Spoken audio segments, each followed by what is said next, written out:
আসসালামু আলাইকুম প্রিয় শিক্ষার্থীবৃন্দ, আমরা আজকে নবম দশম শ্রেণীর উচ্চতর গণিতের আংশিক ভগ্নাংশ সম্পর্কে একটু আলোচনা করব।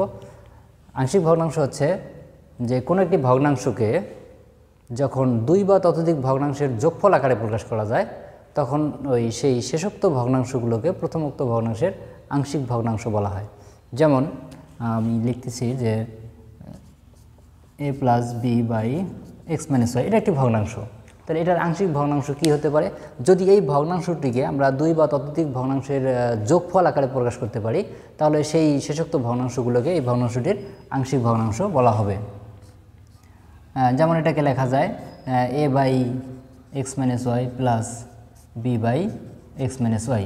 এই ভগ্নাংশটিকে যদি এই দুটি ভগ্নাংশের যোগফল আকারে যদি প্রকাশ করা যায়, অর্থাৎ এই দুটি ভগ্নাংশ যোগ করলে যদি ফলাফল এটাই আসে তাহলে এই ভগ্নাংশ দুটাকে বলা হবে এই ভগ্নাংশটির আংশিক ভগ্নাংশ। আচ্ছা, দেখি এটা আসে কি না। আমরা যদি এটা লসাগু করি, এক্স মাইনাস ওয়াই কাটা গেল এ প্লাস এক্স মাইনাস ওয়াই কাটা গেল বি একে বি। হ্যাঁ, এই তো এটাই এ প্লাস বি বাই এক্স, এই ভগ্নাংশটি চলে আসলো। তাহলে দুটি ভগ্নাংশ যোগ করলে আমরা পূর্বের ভগ্নাংশটি ফিরে পেলাম, অর্থাৎ এই ভগ্নাংশটির আংশিক ভগ্নাংশ হচ্ছে এই দুটা।